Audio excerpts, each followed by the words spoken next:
All right, everyone. Thank you so much for being here. We are welcome to our second webinar in our series on advancing tools for early career scholars to be able to share their work.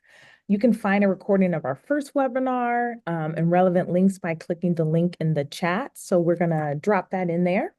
My name is Brooke Harris-Thomas, and I'm an assistant professor of educational psychology in the Department of Education at the University of Michigan-Dearborn. And I am just about to wrap up my first full year. And I'm also a member of the Division 15 Committee on the Development of Early Career Educational Psychologists. We create opportunities to support early career scholars, just like we do with this webinar. And today we're excited to partner with the Division 15 Policy Committee to highlight the importance of and avenues for advocating for policy changes through the research that we're doing. So you can find past Division 15 policy briefs by also clicking this link in the chat, which thank you, Joy, for dropping that in. So I'm going to take some time to introduce our panelists, and we have an esteemed group here for you all to learn from, and I'm very excited to be here. So first up, we have Michael, a professor of educational psychology and learning sciences at the University of Nevada, Las Vegas. He's a former president of Division 15 and was instrumental in forming the practice committee. He is also currently the co-chair of the APA Policy Committee. Dr. Nussbaum studies argumentation in various environments and is the author of the forthcoming book from Cambridge University Press, The Waning of Wisdom, The Psychology of Reasoning in the Post-Truth Era. So thank you so much for being here, Michael. Next, we have Dr. Ross Whiting, a consultant and social scientist with extensive experience in evaluation, organizational development, and advocacy. Dr. Whiting currently serves as the president of Dogwood Consulting Incorporated, where he works with nonprofits, K through higher education institutions, philanthropic organizations, and local, county, and state governments to demonstrate, enhance, and communicate their impact on the peoples they serve. A former educator, Dr. Whiting's evaluation and advocacy efforts have directly led to the implementation of innovative policies and practices through legislation, policy change, and cross-systems collaboration. Dr. Whiting serves as the president of the Pennsylvania Alliance for Social, Emotional, and Mental Well-Being and the chair of the SEL4NJ Youth Mental Health Advocacy Collaborative and the co-director of the New Jersey Institute for Community Schools. So thank you so much for being here today, Ross. Oh, I have next up, we have Dalal, is an associate professor of educational psychology and director of the Development of Immigrant Youth in Action, the DIYA lab at the University of Illinois, Chicago. She's a cultural and developmental psychologist whose scholarship advances theory and evidence on the social development of immigrant origins, emerging adults through an intersectional lens. Amongst her roles, she's the co-chair of the Policy Committee for the Society for Research on Child Development, which is a great group, where she has spearheaded initiatives to translate developmental science into actionable policy products, including the development and dissemination of child policy briefs. Thank you so much for being here. You know what? And I apologize. Would you mind telling me how to say your last name? I apologize for not saying it. Yes, my full name is Dalal Katsiaficas. Okay, thank you so much. Thank you. And again, thank you for being here. And then we have Dr. Guadalupe, or we're going to call her Lupe, is an associate professor in the Department of Child and Adolescent Studies at the California State University in Fullerton. And Dr. Díaz, Lara's research is focused on connecting research, policy, and practice to understand, elevate, and address factors that influence the development and educational experiences of children and families from diverse backgrounds, especially Latinx families and dual language learners.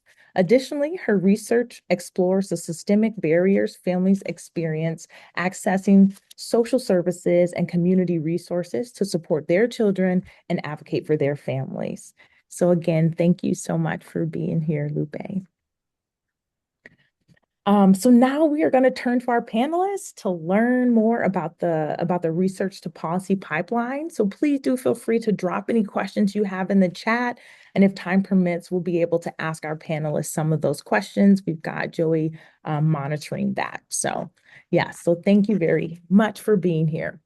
So to start, could you briefly, we'll take a chance to have each of you share, and we'll start with Dr. Whiting, but could you briefly describe why we as early career scholars and researchers should be concerned with policy and thinking about the policy-related implications of our research work? Why should we be considering this?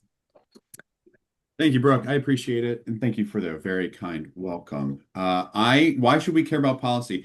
I'm 10 years into my career now. I defended 10 years ago. I think most people would consider me mid-career, and I kept grappling with this question of where does the research go, and what does it do? While I was getting those skills to become an actual capital R researcher.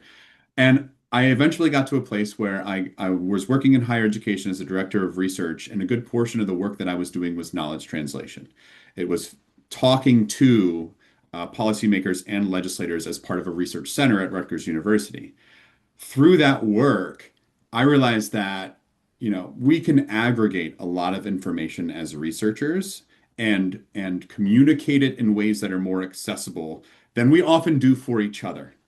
And so that's really important, I think, especially when it comes to policymakers who have very limited time to consume information. And especially when it comes to making a decision about the hundreds, if not thousands, of things that they decide every year, they want concise, clear information. And the better we can provide aggregated, clear, well-organized information, the better that they can make decisions. And so why should we care about it? There are a lot of ways that our research can have impacts. I think some of those ways are practical in schools and communities with kids. But the other way is through systemic change in policy. And so if you're leaning towards thinking about how do I translate this into policy and practice, thinking about systems are ways that you can affect larger groups of people with your work than you would in an individual school. Although I think both are equally important, policy work, in my view, also lends itself to affecting many, many more people than it would otherwise. And thank you for the question, Brooke. Great. Okay, why don't we go to Dalal? Thanks so much. Kind of adding on to that, I think that right now we're seeing in many avenues that policy is not being informed by evidence. It's rather being informed by rhetoric, by gut instincts, by what's winning folks' political votes or power. So I don't think there's been a moment where providing that evidence has ever been more important. And I think particularly as early career scholars, oftentimes folks are still very much connected to the communities that they've come from, but also work with.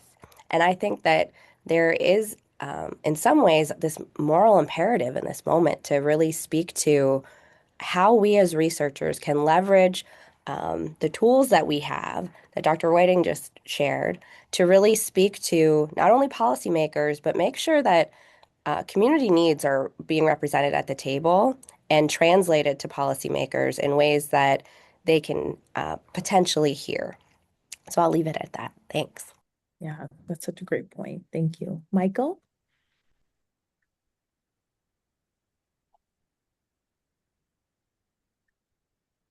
I'm so sorry, we can't hear you. Sorry about that. I think the important thing is trying to merge the micro levels with the macro levels. I started off actually in policy. I got a degree in public policy analysis and then worked for the California legislature, in the legislative analyst's office for 8 years. And in that time, I didn't think I was really making that much of a difference. With policy, a lot of the policies, like for school reform, they don't really make that much difference unless they're linked to micro level theories on um, uh, learning, the teaching learning process and motivation. But likewise, well, that was one reason that I went and got a degree in educational psychology. can sort of shift gears, but then working at the micro level, you can't really, that doesn't really make any difference unless you have a supportive macro environment that provides resources for professional development, or you have to address constraints like, you can have all these theories on effective teaching and learning that don't really that are constrained by, for example, standardized testing policies. So you really have to look at both levels simultaneously. And um, the world of practice and the world of policy, they sort of blur into one another too. So that's why I think it's important to address policy issues as educational psychologists. Great point. And Lupe. I think just I'll echo what everybody already mentioned. I also really do see it as our responsibility to figure out the potential impact that our research has. Sometimes even if we don't think it's going to have an influence or an impact, or that we're just putting out a peer review publication, and it does happen that somebody happens to pick it up and interpret what you are putting out there. So I do think we have a responsibility as we are doing our research to really think of what are the potential consequences or implications that the findings that we're putting out there, how we are presenting those findings, interpreting those findings, can have on policy, whether it's at the local, state, or federal level. That's great. Thank you for those points. I think that does give us a lot of different angles to view it as important, and kind of layers. Yeah, so thank you for that. This next question, and now I'll just let you all jump in to answer the question whenever you would like. So the question is, could you all share some examples and best practices for writing policy briefs? How did you select, the topic? How did you go about trying to translate the research for your audience? Who even is a policy audience? If you don't mind kind of breaking that down for us, that thought process. And I posted the question in the chat in case anyone, it's like, what are they answering again?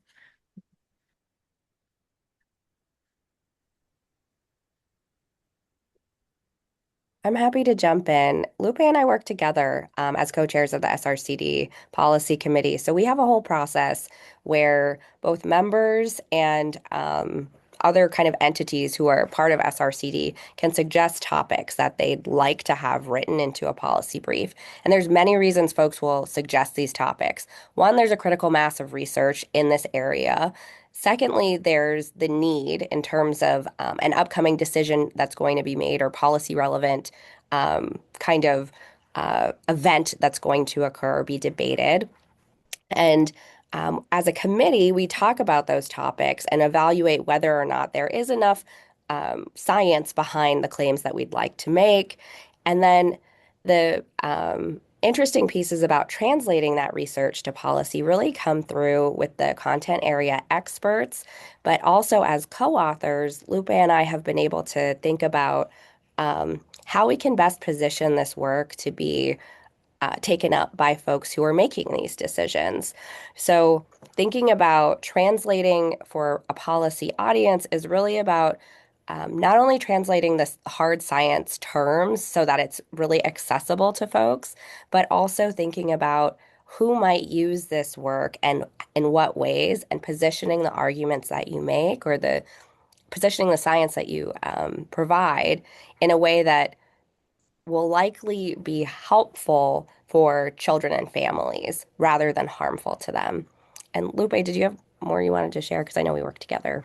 And I know we've also, have tried to be really careful and separate the idea of being like advocating for certain policies versus providing just what the research says, right? And it's a really fine line. So I think that is something that is also, something to think about. What space are you bringing this policy brief to? Are you bringing it in your role as an advocate, right? And you are advocating for a particular policy, or are you coming in from a I think they like to call it like the owner's broker perspective, right? Of I am just telling you what the research says and not necessarily, advocating for one or the other. And I think that has been something that we've had to learn to really balance, because like I said, it's a really fine line, but I think it's something to think about as you uh, think through what is the goal of this policy brief or of this one pager or whatever product you are developing. It's what hat are you wearing? And there is room for both. You just have to be clear where you are coming from. May I just press a little bit more on that point? Because I think that seems like an important point. Would you maybe describe why you feel like why that is an important distinguishing thing to make? I think especially within the current political context, it's been, and this is why I say there is this fine balance, right? Because we want to be able to say, you should pass this policy because we think it's great for children and families, but we are potentially losing the trust of policymakers that see us as biased, right? So that's why I think there's places where I do advocacy, and that is my role. In my role as co-chair of the policy committee of SRCD, we try to be really careful. I was like, we are just presenting the science. This is what the science says. And we've actually made this distinction around and we've gone from making policy recommendations to policy considerations, right? And it's mostly as a way to try to present a neutral, this is just what the science says, in the hope that a larger, broader, at least when we're talking about at the federal level, policymakers will hear us and take up our policy briefs or our information, which is it's just, I think Dalal mentioned this, it's such a sensitive time that at any point where you seem to be biased one way or the other, people just shut you off. So I think that is where we're coming from. But like I said, there's space for both, and there are spaces, where I see myself as an advocate and I am advocating for a particular policy that I think is good for children and families. And then there's other spaces where sometimes, as much as it hurts, right, and you just want to shout out what you really think, you stay neutral because you want as many people to hear you. Thank you so much for expanding on that. That's great. Yeah, I would second. It's really important to appear nonpartisan, even when you're advocating. Advocacy should be based on a fairly simple argument or a couple arguments. It's one reason I study argumentation is from my policy background. That was always sort of burned into me when I'm writing something. You want an argument that can be also serve as an elevator pitch. You could consider counter arguments and rebut them, or just, if you're taking the more neutral stance, look at the pros and cons of your recommendation. I think it's important to consider different policy alternatives, and before coming to recommending a particular one, that consideration of all different alternatives could be part of the brief, or probably won't be as brief, or it could just be part of your background research or background analysis and coming up with a recommendation. But I think it's important to consider things like cost and political feasibility, but ultimately you want to know your audience and what they care about and what will build trust in them. Thank you. So I have two thoughts on this. The first is knowing your context. Education in the United States is largely the responsibility of the state that you are in. And so knowing the policy context of the state that you are in is really important. I live in Pennsylvania, just outside of Philly. New Jersey's right there. Like, I can walk to it. I work in both states, and the policy context for youth mental health, which is the primary thing that I focus on, is very different. When we talk about social emotional learning as a construct in New Jersey, everyone knows what it is. Everyone accepts it. There are state level initiatives for it. In Pennsylvania, where I live, they don't talk about social emotional learning at all. It's framed as career ready skills. It's framed as soft skills. It's framed entirely differently. It exists in state policy. And so when we're advancing work related to social emotional learning in general, it's there. And every state, frankly, has this in it. You need to know where your topic sits within a state's policy priorities for you to communicate effectively within it. And then you have to understand where the levers of power are. This is the second important thing. In New Jersey, it lies with the state. New Jersey's Department of Education is really strong. They can dictate things that schools will do in ways that Pennsylvania cannot. Pennsylvania's local school districts have enormous amounts of control over the curriculum that they choose and what they do within their schools. And so when I'm writing a policy brief in New Jersey, even though it's about the same topic, I'm writing for the state. When I'm writing a policy brief in Pennsylvania, I'm writing for the district so that they can understand how to translate this. And so knowing both your individual context of how your state deals with a specific topic and then where the levers of power are that you want to change is really important to writing an effective policy brief. That is such helpful information. Yeah, to know exact because you don't want to waste anyone's time. So it's like writing to the audience, knowing the priorities, like you all have mentioned, really taking into that context, being clear about your intention, and wanting to be heard. And I appreciate the comment about, if you've got a heart for advocacy, we're not saying don't do anything with that. It's just kind of knowing what's the best place for these things to happen so you can get your message across the science across. So yeah, those are all very helpful perspectives. The next question here is, how does building relationships help bridge a gap between research, and how do you ensure that policymakers apply your research to policy appropriately or accurately with your intended outcome? If you can have any say on that. So, how would you all approach the building relationships and then kind of trying to make sure that the work is being applied appropriately?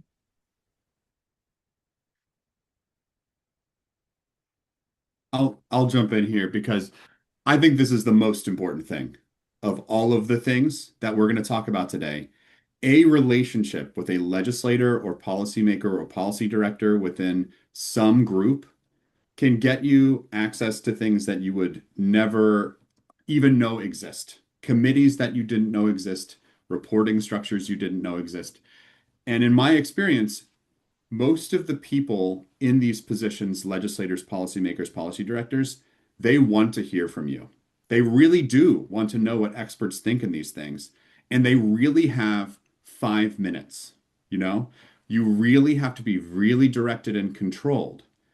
I've been doing this work in New Jersey now for almost a decade, and I can text legislators and say, pay attention to this thing.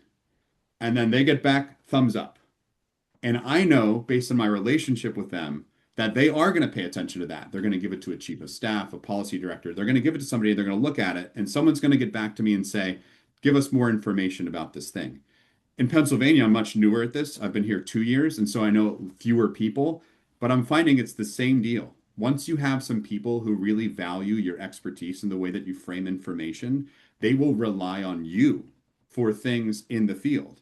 And the nice thing about that is that I don't know everything, but I know a lot of people who know a lot of things. And so if I'm not the right person, I can often spiderweb out in my network and find somebody.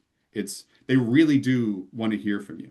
And so when it comes to building relationships, interpersonal communication and positive relationships are really important. Positive framing of things is really important.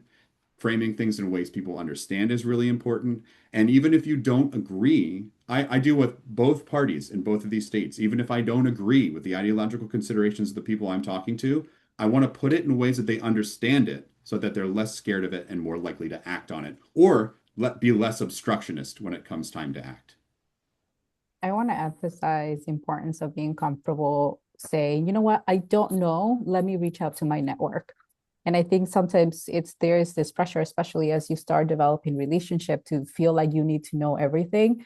It's really important to be able to maintain that trust and that relationship, that you are comfortable saying, you know what, I don't know that. That is outside of my area of expertise. Let me reach out to a few colleagues. I just want to emphasize how important that is to maintaining those relationships. And it's okay to say, I don't know. And that is outside of what I know. Nobody expects you to know everything, but I do think sometimes with the way that we are trained, is like you're supposed to know everything when we don't, right? So it's okay to put that. And I just want to emphasize that what Ross mentioned is, it's okay to say that you don't know and leverage your networks.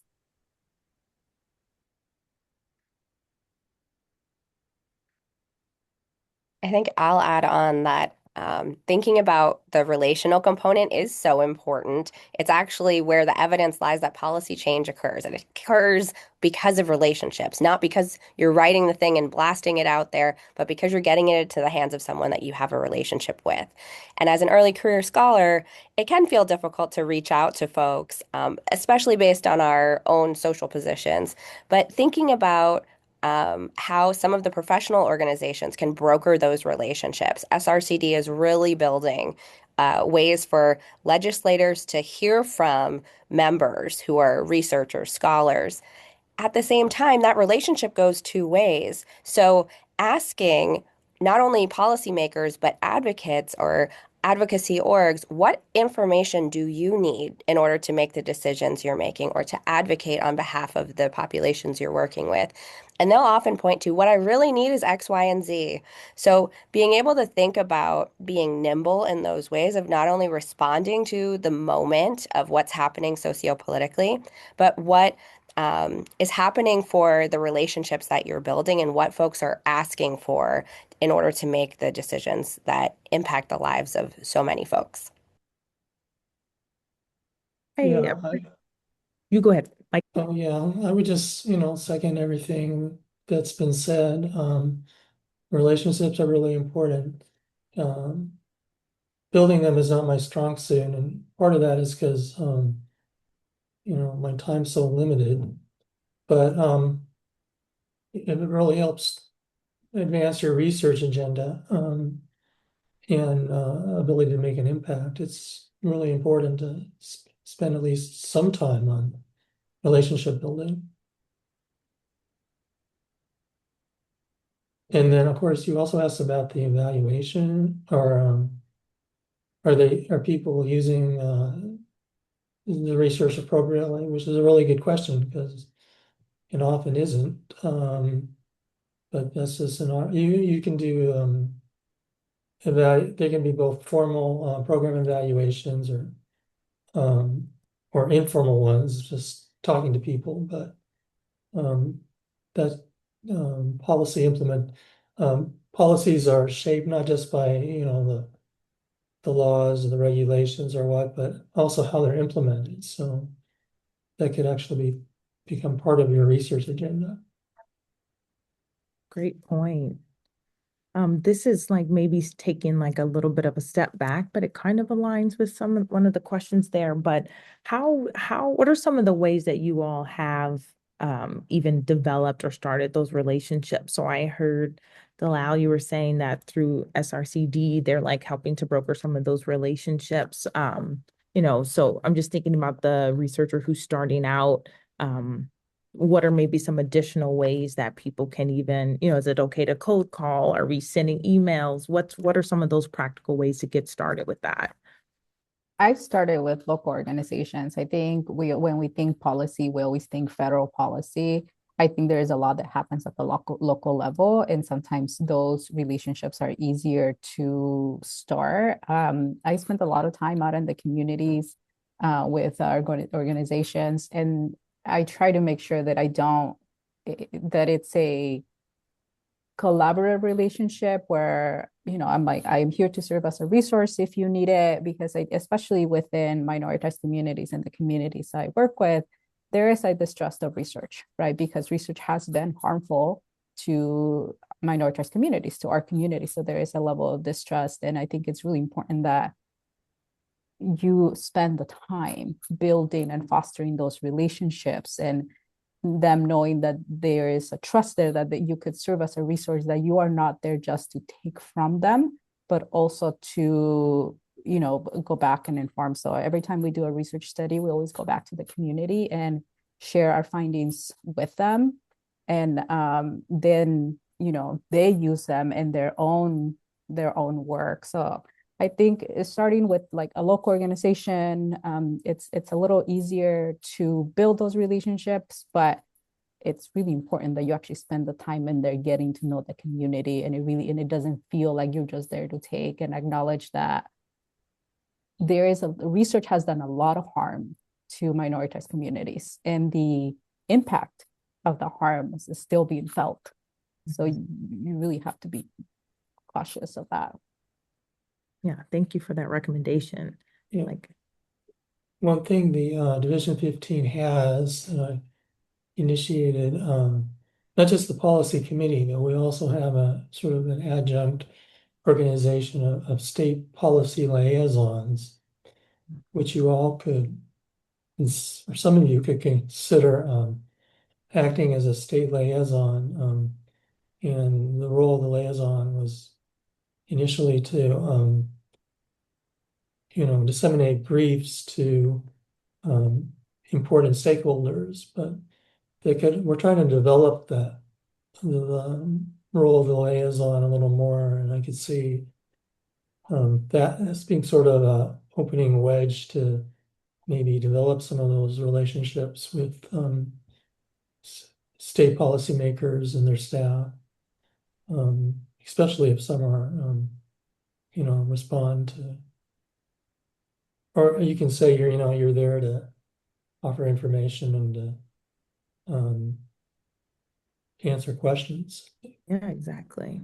So if you're interested in that, just send me an email, and there's still a lot of states that need liaisons, and we can have, of course, more than one per state. That's good.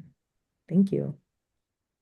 I think building on that, we could think about professional organizations again, like organizing these connections. I think a lot of institutions also have these relationships, particularly public institutions. So thinking about who that might be on your campus, but additionally, it doesn't have to be something that you undertake alone. And I think this is really important as well. Finding people who are similarly doing work that can influence or have some sort of recommendations for something that's happening in your local community. The way I got started was that folks who are working for and with undocumented students were banding together locally because we were trying to get passed a state bill that would provide in-state tuition for those folks, but also provide some financial aid that they were federally shut out from. We ended up as a small group of researchers and practitioners who were working together.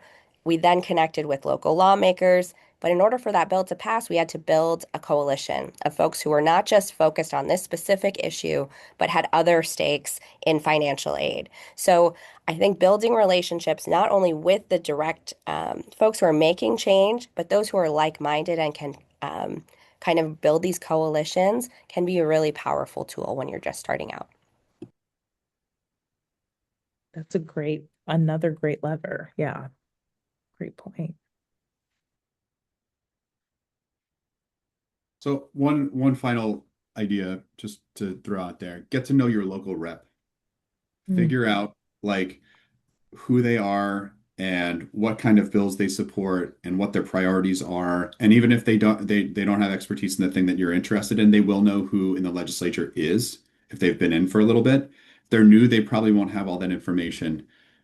But if you get to know them, like my local rep, I've known him for 6 years now, and his wife is the principal of the school my kids go to. And I saw him at the trail opening that happened, and I saw him. I'm a school board member, so I see him there. Like he comes to meetings. Once you start to like get involved in kind of the local policy landscape, you'll have a better connection to the statewide policy landscape if you're interested in that.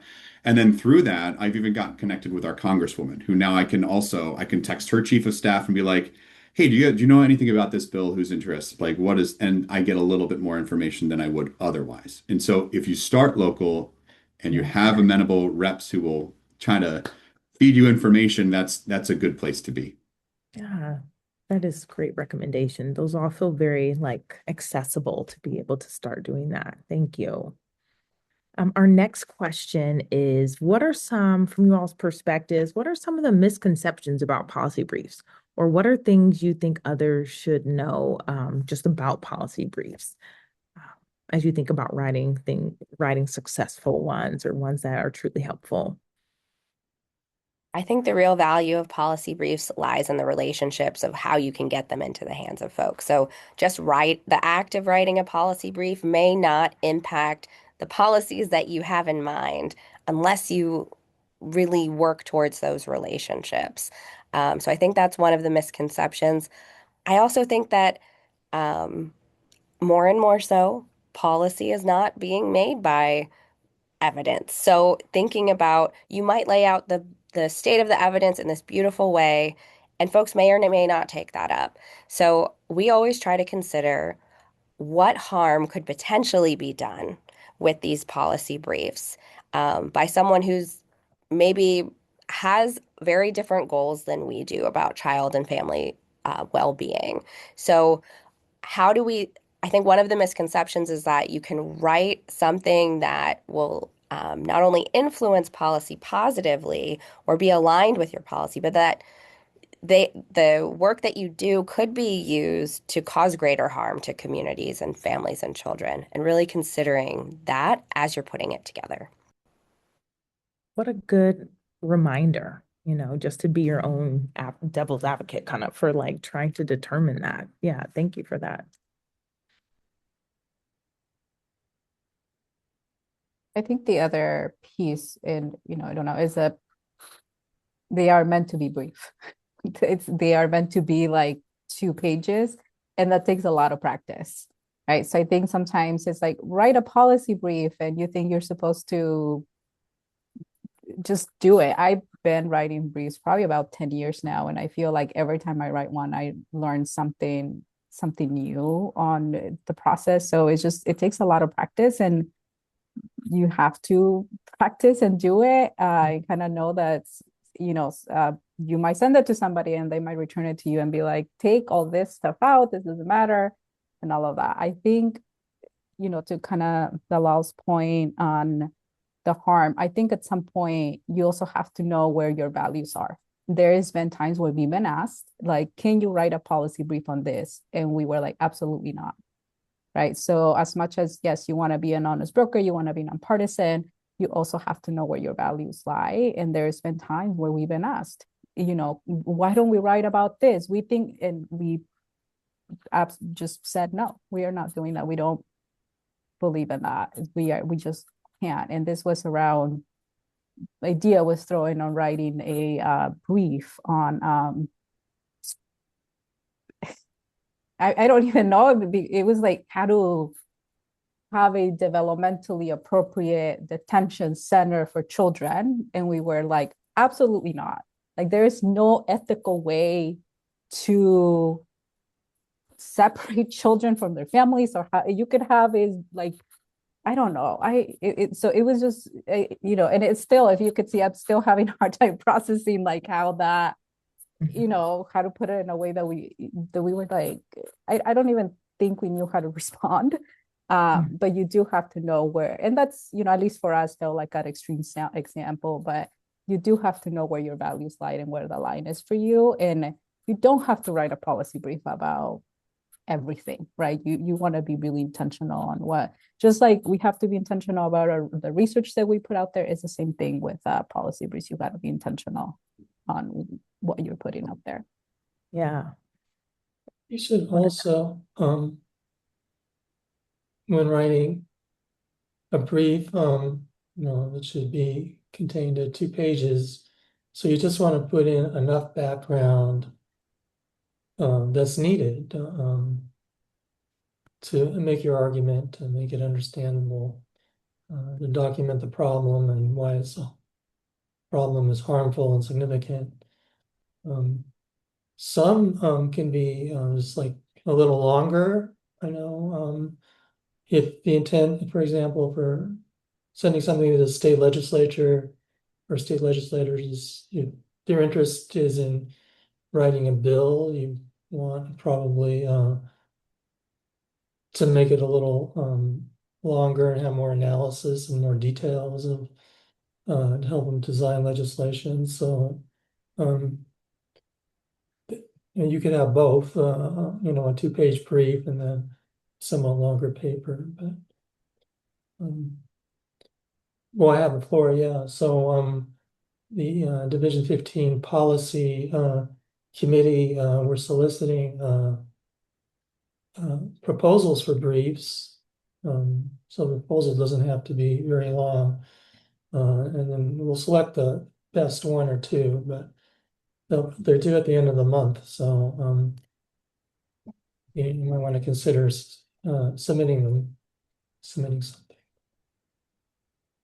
I also say that along with that, in the SRCD policy briefs, we put at the top, like at a glance, that if somebody was to pick it up and just read that piece, that they would get to the key points, right? So that's also strategic on, I'm going to assume that you don't have time to maybe even read those 2 pages, right? What are the key points that I want to make? And you want to be intentional of what information you put first, what information you put last, and what that formatting looks like.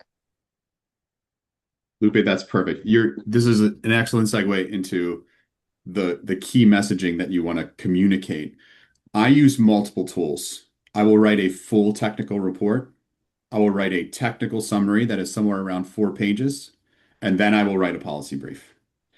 And I have a friend. I'm going to tell a quick story. I have a friend. He did not graduate from high school. He's in 10th grade. He's been the president of his school board for 30 years in the town that he's in Pennsylvania, a very rural community.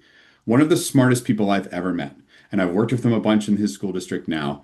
But he said to me, I have so many things come across my desk and I don't know what to prioritize. He said, I literally have a 10th grade reading level. I need you to write it at a reading level that I understand. And I'm not slamming our legislators or our local policymakers. You have to realize that many people, especially at the local level, do not have the level of education that we all do in this room. And so you must write it accessibly for people to understand it. That is my suggestion. I had a friend another group of people who said they aim for 8th grade and they aim for no, you don't read into anything. It all has to be explicit and you have to state what you mean. Has to be as clear as absolutely possible. Yeah, because the point is that I'm not there to talk to you through this thing. So it's got to be clear to speak for itself on its own. So I think those are really good reminders. I was also a school board member before we just moved, and it was I feel like I did not feel like we spent a lot of time looking at research as we were making some of our decisions. And so I was kind of finding myself trying to play a little bit of that role of like, but you look at this, what is that, whatever. But so I just appreciate the shout out to the school board members as people who are making decisions that are impacting children with that next, fiscal year budget that they're approving, to have some good research to support those decisions. So thank you. I will. Please, no, please, you. I don't know if we're going to talk about this, but there is, other ways of disseminating your research, right? Especially when we're talking at the local level. We've been doing. Look at that. That's perfect. Look at that. Please lead us out. That we've also, or myself and my team, we've also been writing short blogs, and the primary audience is parents. We do them in English and Spanish. We live in California, Oregon. A large part of our community is Spanish speaking, so we do them.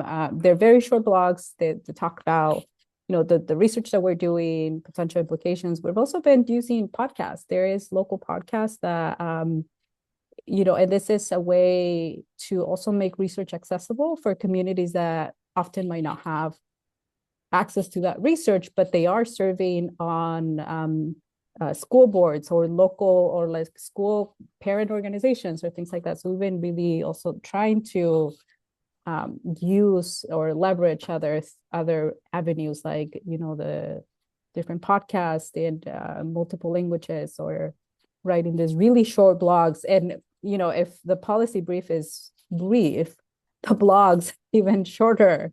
And it's like 3 or 5 points that you want to make.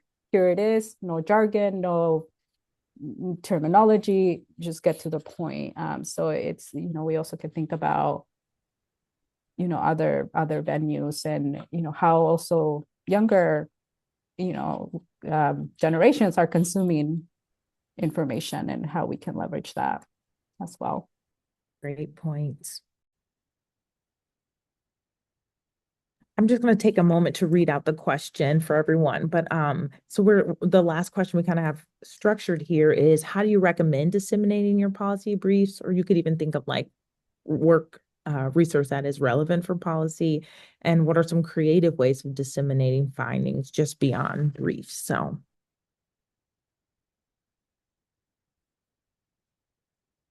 I think we've at SRCD have also tried to connect with journalists. So that's been something. For example, the latest brief that we just released was about transgender and gender diverse young people and their families and the harms done by multiple levels of policy when there's exclusionary policies put into place.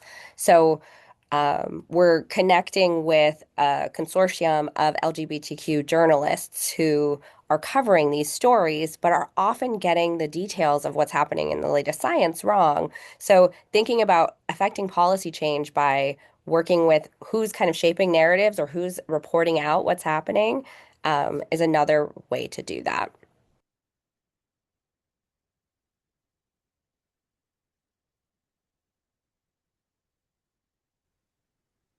I don't know if I have creative ways. I was really thinking about this. I kind of have the standard ways of yeah, disseminating this information, but I do think that the one thing that has been more effective for me and that I've come to lean on is longer strategic arcs around messaging, thinking 2 or 3 years as an arc, not it's going to happen this cycle. The work that I am currently advocating for in New Jersey in 2026, we started in 2023. And we knew that 2026 was going to be our aim because there would be a new governor, because there would be political climate shifts, because some of the programs that the state were supporting were ending. And so thinking longer term in the types of policy work that you want to do is really important. And we've tied it to New Jersey did this thing where they moved away from school-based mental health, and they have hubs now and people push into schools. Well, that didn't work. And so we're going back to a school-based model, and we talk about all the time, schools are where the kids are. And we have tied that line to this advocacy work for the last 3 years. And now I go into meetings with legislators this legislative cycle, and they go, well, schools are where the kids are. And I go, you're right.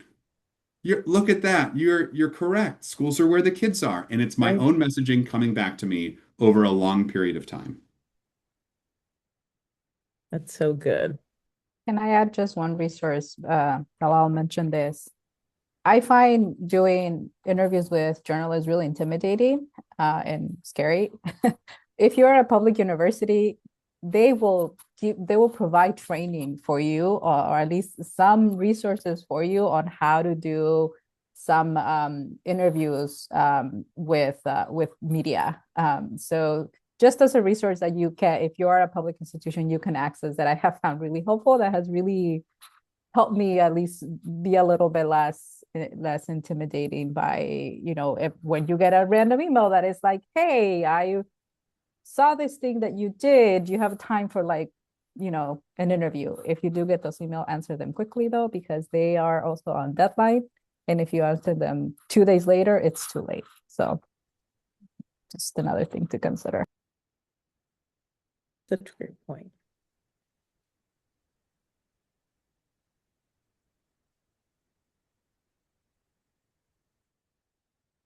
I am going to, yeah, so thank you for all of those answers and perspectives. I appreciate, yeah, that note about the media training. That is helpful. And to think long term, yeah, it's not going to be like turning over in an academic school year, that's which is the way that I kind of think about time sometimes. So we appreciate that. We're going to turn it over to a couple of our audience questions. So this one is from Kimberly.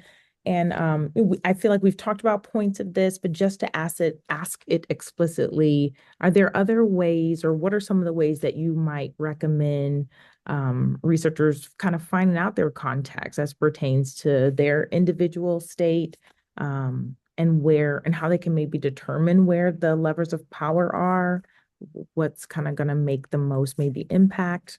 What would be your recommendations?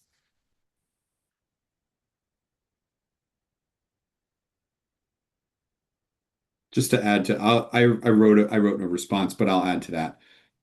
There are people who care about the thing you care about already in your state, and they're probably already somewhat organized in some way. You need to figure out where those people are and get connected with those people. That's the number one thing. And the other side of that is in New Jersey, I literally founded the Youth Mental Health Advocacy Collaborative because I went to people who I knew cared about this thing. And do you care about that? You care about that? And they led different state coalitions and other things that I was familiar with, but nobody was doing it. And so Mm, you can totally do it. Like it did take me a year to figure that out. Like, oh, nobody has an organization for this thing. We need an organization for this thing. So you can figure out who likes it, and if you need to, you can help drive some of it. I think I probably spend 2 hours a month on that work, organizing that work, and it has mm. resulted in literal policy change in New Jersey. It does not have to take a ton of your time to organize some of these things. Yeah, thank you so much for that. Yeah, it's not because it's new to us or maybe something that we're just kind of joining in doesn't mean others have not been already thinking and moving towards it. So I love the recommendation of see what's already in flow.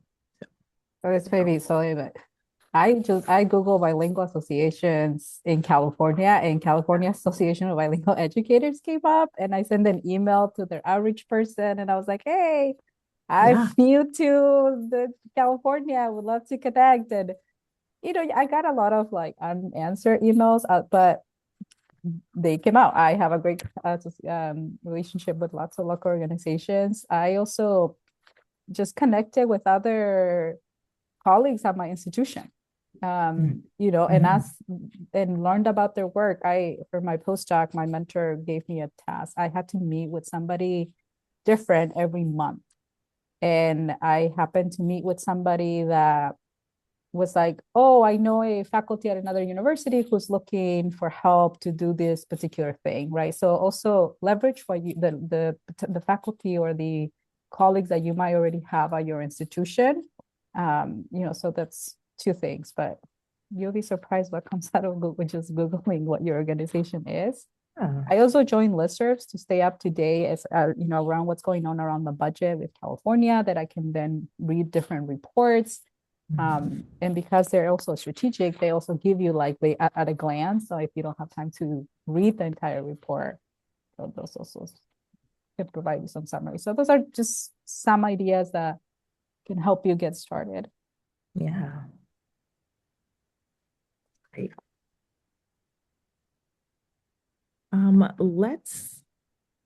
Let's look at this question that was just posed, and if we have time, we'll go to the last question. But Zimnat, okay. So it says, when there is system sluggishness regarding policy considerations and adoption, as well as a bias towards internal system opinions, how do you go about introducing important policy snippets to people?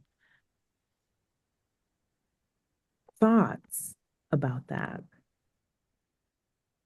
I think that's such a good question because sometimes decision makers are in this little closed loop and it's hard to really infiltrate that. I think that I think building relationships becomes one of the best ways to do that. So, how can you connect with someone who may not be in that internal group, but may have kind of a pathway to them?